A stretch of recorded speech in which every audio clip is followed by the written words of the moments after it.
It's January 9th of 2018, and since late October, I've been really excited to complete a review of the new Mathews Triax. Since late October, because I received the bow then, and I thought I'd shoot this monster buck in late October, early November, mid-November. I even used it on opening day of Wisconsin's gun season, and several days for gun season, because as the weeks progressed and as the time flew by, more than any other Mathews bow that I've owned, including my Halon 32, my Creed, my no-cam, and all the way back to the Mathews Standard, the first one in 1992, this has been my favorite hunting bow. And I got to spend a lot of time with it this year. I hunted more this year than I have since 2006.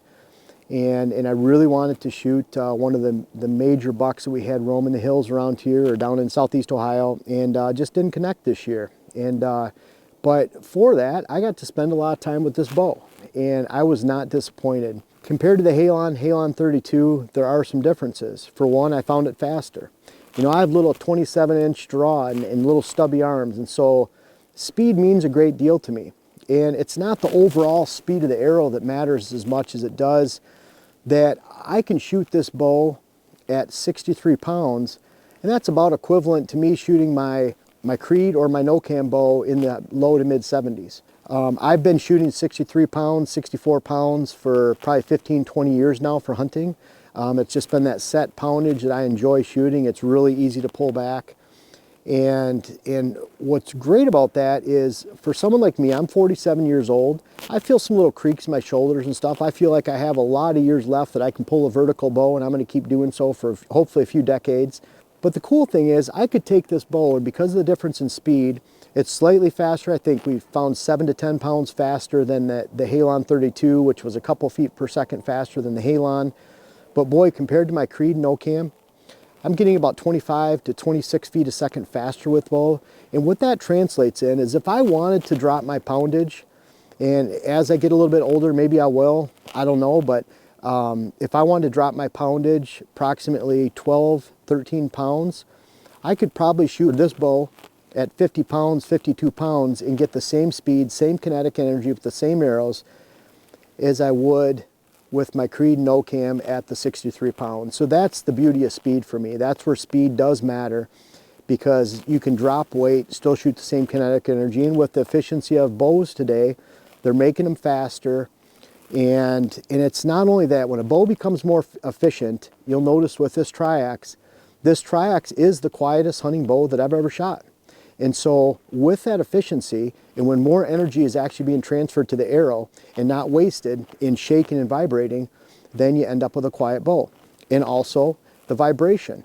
This bow is balanced. When you shoot, it tips forward, and it's just a solid thunk. It doesn't vibrate in any way, and it is incredible. So that efficiency affects the quietness of the shot, the vibration in the hand, and on top of that, not only do they make it quieter, which it was hard to imagine that it could be any quieter than the bows I've mentioned, that it could vibrate less or have any type of shock that was less than the bows that I've mentioned.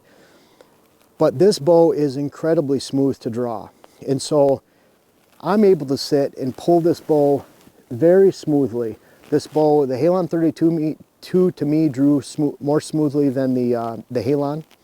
And then now this bow draws the smoothest out of all of them. Out of all the hunting bows I've owned of the Mathews, this one is by far the smoothest. And so when I'm hunting in the late season, which I hunted all the way up till January 7th this year, and there was a lot of cold days this year. We hunted a couple days in the single digits. We came out and it was below zero. And so I put a lot of days and time in during cold weather, and being able to draw that bow smoothly is a huge advantage. So very quiet, no vibration, incredibly smooth to draw all the way through the entire draw force, draw curve. And then on top of that, a half a pound lighter. I literally have a lot of 45-minute walks into stands around these hills when I'm down in southeast Ohio. A lot of 45-minute to an hour walks into my stand and then back out again. And a half a pound may not seem like much, but boy, I really did appreciate the half a pound. 28-inch draw. I found that even though this is a 28-inch draw, very accurate bow, very dependable, and so you're getting an accurate hunting bow very efficient hunting bow, quiet, smooth on the draw, low vibration, and I'm very excited about this bow. I'm excited to see what they come out with next year. When Mathews comes out, they always do something pretty cool. But at the same time, I felt very fortunate to be able to hunt with this. I would have rather shot a monster buck with it pretty quick this year, but at the same time, I felt fortunate to be able to hunt with it all season, get to know this bow really well. It is by far my favorite pure hunting bow from Mathews that they've ever put together. I had a lot of fun with it in the tree stand this year, created a lot of memories to last a lifetime, and that's what it's all about. I appreciate this bow, and I think if you give it a chance in the store, you shoot a little bit, and you kind of focus on those factors I've mentioned of speed, quietness, forgiving, low vibration, great draw, smooth draw, and a half pound lighter, I think you'll appreciate this bow too. And I'm looking forward to maybe trying to find a hunt somewhere here in January to go to, because I'd like to have some more hunt out of this bow this year, and of course going into the early season next year. Try it, try the Mathews Triax, I think you'll enjoy it.